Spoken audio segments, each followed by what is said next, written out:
But first, this weekend, the Liberal Party will have its last major pre-selection prior to the federal election for the New South Wales seat of Bradfield. Now, it was once one of the safest Conservative seats in the country when it was held by my old boss, Dr Brendan Nelson, on a margin of 20% plus. But at the last election, a Teal cut that margin for the current Liberal MP, Paul Fletcher, to just 5%. Now, there's a number of people in the race, but there are two main contenders to stand as a Liberal candidate in Bradfield. The first is Warren Mundine, one of Australia's most prominent, most sensible, most courageous Indigenous leaders, who happens to be a long-time local on the seat.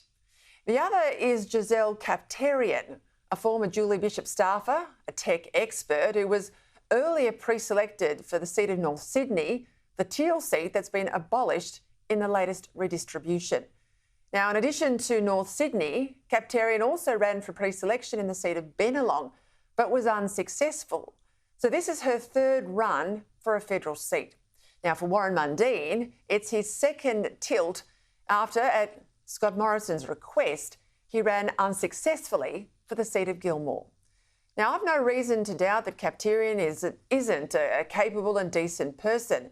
She certainly got an impressive CV, and while it seems to have been airbrushed from her social media, she was also on the side of the no case in the recent voice referendum. So there's a lot to recommend her. But as a female voter myself, I got issues with the arguments being put up by her supporters that only a woman can beat a Teal, and that the best person to beat a Teal is someone who will outplay them at their own left-wing semi-green game. Now, this is reportedly the sort of argument being put around by people like Liberal Deputy Leader Susan Lee, who came out today in support of Kapterian. There are 3 points to make here. First, this idea that women only vote for other women and only vote on so-called women's issues. Well, it's not just false, but it's demeaning. It assumes that we all suffer from some kind of gender groupthink. Now, frankly, I'm just as focused on the economy and national security when I vote as I am about so-called women's issues. Second, aren't Liberals supposed to be a party of merit? A party that picks the best person to run, not the person who ticks all the right predetermined identity boxes.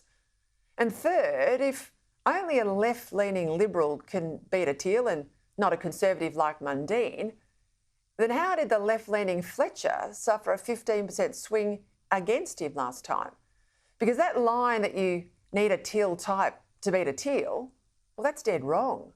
Other left-leaning Liberals like Tim Wilson, Trent Zimmerman, Jason Falinski, even the latter-day moderate Josh Frydenberg, well, they all lost to Teals. So that doesn't wash. Especially when we know from the ANU's comprehensive review into the last election that 4 out of 5 Teal voters had never voted Liberal in their life. That in fact they were tactical Labor and Greens voters, not Liberals, that upended the electoral map. And what a left-leaning Liberal candidate does alongside a Teal is send Conservatives in those seats off to vote with protest parties on the right. It splinters the Liberal vote, and Labor and Green preferences help the Teal then to squeak through. Now, what also concerns me here is that the people backing Kapterian tend to be those Liberals, like former New South Wales Treasurer Matt Keane, who want to minimise differences with our opponents rather than give voters a clear and distinct choice. Now, it's true that Kapterian is much younger than Mundine and could expect perhaps 2 decades in the parliament should she be elected.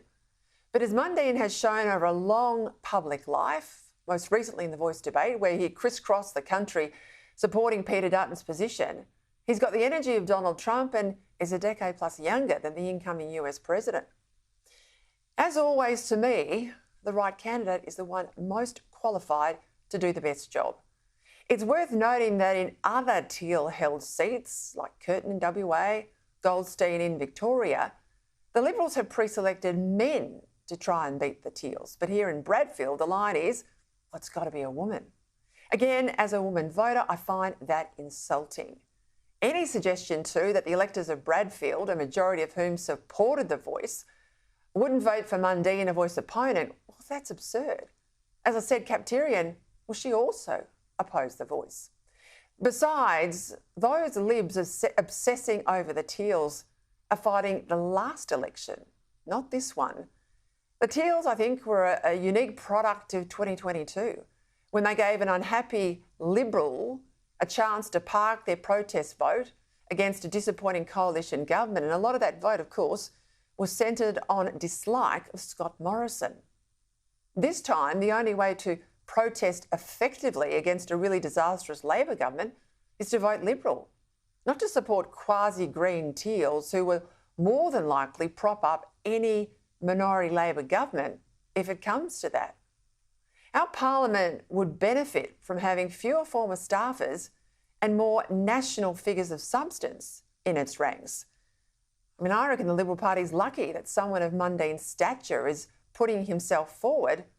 I just hope they make the most of it.